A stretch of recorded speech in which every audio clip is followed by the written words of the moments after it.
အားလုံးပဲမင်္ဂလာပါရှင်ဒီနေ့မှာတော့ TSC TTP 244 Pro barcode printer မှာစာရွက်တက်စင်ကြီးကိုပြပြပေးသွားမှာဖြစ်ပါတယ်လိုအပ်တဲ့ပစ္စည်းတွေကတော့ barcode paper လေးရယ်မင်းလေးရယ်အဓိကတော့ barcode ribbon လို့ခေါ်ပါတယ်သူတို့ကအဓိကဖြစ်ပါတယ်ဒီ ruler လေးတွေကတော့ paper လေးတွေကိုထည့်လိုက်ဖို့ဖြစ်ပါတယ်ဒါဆိုလို့ရှိရင်စပြီးတော့လုပ်ကြည့်ကြအောင်နော်အရင်ဆုံးစာရွက်ထည့်ဖို့အတွက်ကို printer အဖုံးဖွင့်ရပါမယ် printer အဖုံးကို printer ရဲ့ဘေးဘက်မှာရှိနေတဲ့ click လေးနှစ်ခုကိုပြိုင်တူဖွင့်ပြီးတော့အဖုံးလေးဖွင့်လိုက်ပါမယ်ပြီးလို့ရှိရင် main လေးထည့်လို့ရပါပြီပထမဦးဆုံး main လေးထည့်ရမှာဖြစ်ပါတယ်ဒီ main လေးကိုထည့်တဲ့အချိန်မှာအခုဒီပြထားတဲ့ ruler လေးနဲ့မင်းလေးကိုအထဲထဲကိုအရင်ဆုံးထည့်လိုက်ရမှာဖြစ်ပါတယ်ဒါပေမဲ့ ruler မှာကဘယ်ဘက်ညာဘက်နှစ်ဖက်မှာပုံစံလေးမတူပါဘူးအဲ့ဒီပုံစံလေးမတူတဲ့အတွက်ကြောင့်မို့လို့ printer မှာလည်း direction လေးပြပေးထားပါတယ် printer မှာပြပေးထားတဲ့ direction အတိုင်းဒီ ruler ကိုတက်ပေးရမှာဖြစ်ပါတယ်ပြီးတော့ဒီမင်းလေးကကြတော့လဲပေါ့နော်အောက်ဘက်ကနေပြီးတော့ paper လေးကပြန်ထွက်ပြီးတော့အရှိကနေပြီးတော့မှသုံးသားမင်းလေးတွေကိုကတ်ဆက်ပုံစံမျိုးကတ်ဆက်တိတ်ပုံစံမျိုးနဲ့ပြန်လိုက်သွားမှာဖြစ်တဲ့အတွက်ကြောင့်မို့လို့ paper လေးကလည်းအဲ့ဒီ direction အတိုင်းရှိရမှာဖြစ်ပါတယ်အဲ့တော့အရင်ဆုံး paper လေးကိုပုံစံမှန်မှန်အရင်ရှားကြည့်ပြီးတော့မှဒါဆိုရင် ruler လေးကိုတစ်ခါတည်းအထဲထဲကိုထည့်သွင်းလိုက်ပါမယ်ပြထားတဲ့ direction လေးအတိုင်းပဲသွင်းရမှာဖြစ်ပါတယ်ruler လေးကိုအထဲထဲကိုထည့်ပြီးပြီဆိုလို့ရှိရင်ဒီမှာ printer မှာဆိုလို့ရှိရင်လည်းဘက်နှစ်ဖက်ကပုံစံလေးမတူပါဘူးဒါဆိုရင်ဒီ spray လေးပါတဲ့ဘက်ချမ်းမှာဆိုလို့ရှိရင်ဒီရဲ့ ruler လေးအဝိုင်းလေးမပါတဲ့ဘက်ချမ်းလေးနဲ့ထောက်ပြီးတော့ဓာတ်ခဲတက်တယ်လို့လေးပဲ spray လေးကိုအရင်ဆုံးဖိပြီးတက်လိုက်ရမှာဖြစ်ပါတယ်ဒါဆိုလို့ရှိရင်တော့မသုံးရသေးတဲ့ paper အလေးတစ်ဖက်ချမ်းကတော့ပြီးသွားပြီဖြစ်ပါတယ်ဒါဆိုရင်နောက်ထပ်ဒီဘက်အရှိက3မီတာတွေပတ်ဖို့အတွက် ruler လေးကိုအရှိမှတစ်ခါ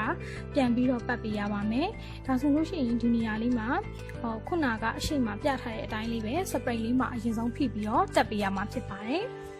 ဒါဆိုရင်ဒီနှစ်ခုကိုပြန်ပြီးတော့တွဲပေးရမှာဖြစ်ပါတယ်ဒီပြထားတဲ့ stick တန်းလေးရဲ့အောက်ကနေပြီးတော့မင်းလိတ်လေးရသွားရမှာဖြစ်တဲ့အတွက်ကြောင့်မို့လို့သူ့ကိုခတ်ထားတဲ့ lock လေးကိုလက်ညှိုးလေးနဲ့တစ်ချက်လောက်အပေါ်မပြီးတော့ဆွဲမလိုက်တာနဲ့ဒီဟာလေးပွင့်သွားမှာဖြစ်ပါတယ်ပွင့်သွားပြီဆိုတော့မှဒီစာရွက်ကိုအနောက်ဘက်ကနေပြီးတော့မှအရှိကိုဒီရဲ့ဒီစတီးတန်းလေးရဲ့အောက်ကနေပြီးတော့ပေါ့နော်ဒီမြားလေးရဲ့ပြထားတဲ့မြားလေးရဲ့အပေါ်ကနေစတီးတန်းလေးရဲ့အောက်ကနေပြီးတော့အပေါ်ကိုပြန်ဆွဲယူရမှာဖြစ်ပါတယ်အဲ့ဒါပြီးလို့ရှိရင်ဒီရိုလာမှာကြိတ်လေးနဲ့ပြန်ကပ်ပေးရမှာဖြစ်ပါတယ်ဒီနေရာမှာတစ်ခုရှိတာကကြတော့ပေါ့နော်ဒီအသစ်ဆိုလို့ရှိရင်တော့ဒီမင်းလိမ့်မှာတစ်ခါတည်းတိတ်ကပါပြီးသားဖြစ်ပါတယ်တကယ်လို့အသစ်မဟုတ်ဘူးအဟောင်းဆိုလို့ရှိရင်ကြတော့ဒီမှာတိတ်လေးကိုတစ်ခါတည်းဒီအပြင်ကတိတ်တစ်ခုနဲ့အစားထိုးပြီးတော့တစ်ခါတည်းပတ်ပေးရမှာဖြစ်ပါတယ်တိတ်လေးနဲ့ကပ်ပြီးဆိုလို့ရှိရင်နည်းနည်းလေးမြဲသွားအောင်လို့လိပ်ပေးလိုက်ပါမယ်ဒါဆိုလို့ရှိရင်တော့မင်းလေးတက်စင်တာပြီးပါပြီဒီမှာဆိုရင်ပြထားတဲ့မြားလေးရဲ့အပေါ်မှာလည်းရှိနေမယ်စတီးတန်းလေးရဲ့အပေါ်မှာအောက်ကနေလည်းမင်းလေးတွေကသွားမယ်ပေါ့နော်မင်းလေးလေးသွားပြီးပြီဆိုလို့ရှိရင်ကြတော့ဒီ barcode sticker လေးပေါ့ sticker paper လေးကိုထည့်ရမှာဖြစ်ပါတယ် sticker paper လေးကကြတော့သူကပုံမှန်အတိုင်းပဲသူနဲ့direction မတူဘူးတော့ရှင်းရှင်းလေးပဲအကုန်လုံးရဲ့အောက်ကနေသွားရမယ်အဲ့ဒီအတွက်အရင်ဆုံး ruler လေးကိုအရင်ဆုံးထည့်လိုက်ပါမယ်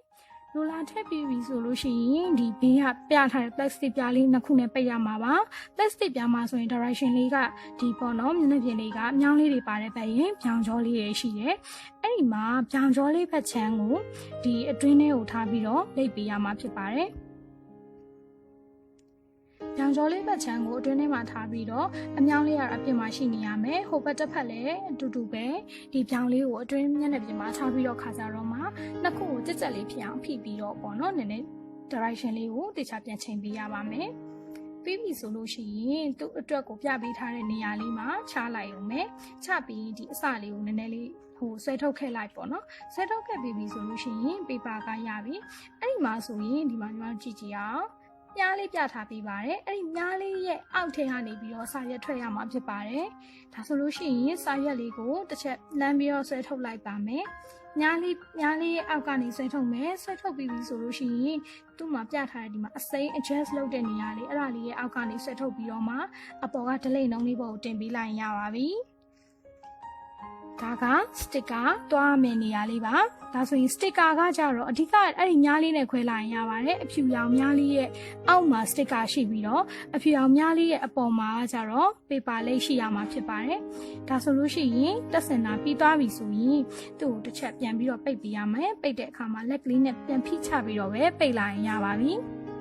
အဲ့လိုမျိုးပိတ်လိုက်တဲ့အခါမှာစာရွက်ကပြန်ပြီးတော့ပွားရအောင်ဖြစ်သွားတယ်အဲ့လိုပွားနေတဲ့အချိန်မှာအလဲကနေမသွားဘဲနဲ့ဒီဘေးကရူလာလေးကနေတစ်စင်တင်းအောင်လေးပြန်လုပ်ပေးရပါမယ်ဒီ printer ကကျတော့ဒီ ruler နေရာတွေမှာအရှိကမင်းလိပ်တွေပွားနေတာမျိုးဖြစ်ဖြစ်ပေါ့နော်ပြီးလို့ရှိရင်ဒီအနောက်က sticker ကတစ်ချစ်ကြီးမဟုတ်ဘဲနဲ့အဲ့လိုမျိုးပွားကြီးဖြစ်နေတယ်အဲ့ဒါမျိုးဆိုလို့ရှိရင်အဲ့ဒါမီးလင့်တတ်ပါတယ်အဲ့လိုမျိုးမဖြစ်အောင်လို့တခြားလေးဟိုကြစ်လေးတခြားလေးထားပြရမှာဖြစ်ပါတယ်အကုန်လုံး set up လုပ်ပြီးအဖုံးလေးကိုပိတ်လိုက်လို့ရပါပြီဒါဆိုလို့ရှိရင် printer ထည့်တာတော့ပြီးပါပြီအနောက်မှာကဘာထပ်ပြီးကြံသေးလဲဆိုတော့ခလုတ်လေးတွေရှိပါတယ်ဒါကတော့ printer ရဲ့ခလုတ်လေးပါပြီးရင်သူ့ရဲ့ဒီဘက်မှာရှိတဲ့ဟာကကြတော့